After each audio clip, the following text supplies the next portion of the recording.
Hello everyone, thank you all for joining us today.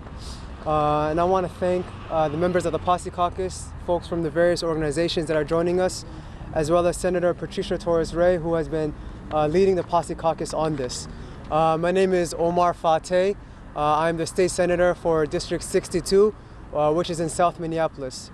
I'm here today because we have called for a suspension and a halt of negotiations and operations, and that we prioritize these police accountability proposals.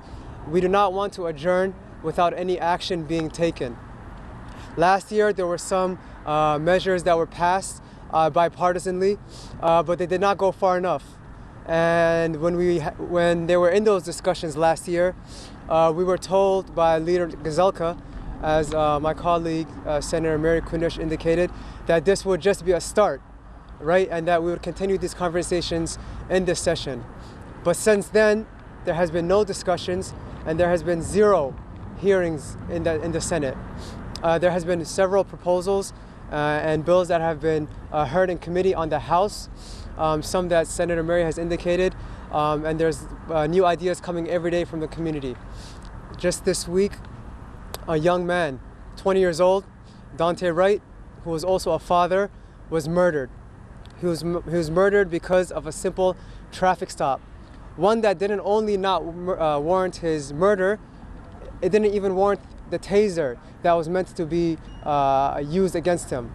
It was wrong, and this is the second national murder that we have seen here in Minnesota. We need to act right now. We need to do everything we can to show the world that we do care about Black lives, that we will preserve Black lives, that we cherish our Black people, and that we will not allow this to happen again. One of the bills that we have put forward is ending qualified immunity, so that police that are guilty of misconduct will not be left off the hook, and that taxpayers will not have to foot the bill. That's number one. This is something that has been supported by not only Minnesotans, but 2/3 of Americans support this measure. Number two, we need to see civilian oversight and input. We need to remove restrictions in the Peace Officers Discipline Procedures Act, and in order to allow local units of government to put in place civilian oversight that has actual teeth, and the ability to make a finding of fact and to also discipline officers. And this legislation has been put out in the House by Representative Aisha Gomez, and this is a council that could also make policy recommendations for the post board.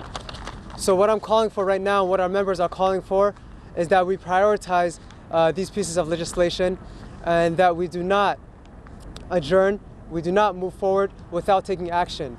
We need to do everything we can to save our Black lives, to make sure that there's not another Dante Wright, that there's not another George Floyd, that there's not another Philando Castile. If we do not act, this will happen again and again and again. And as members of the Posse Caucus, we are doing everything in our power to ensure that we fight for this, to make sure that we are standing with our fellow Posse folks in the community, and to make sure that we're not going to allow the Republican colleagues to block this any longer. We will make sure that this happens.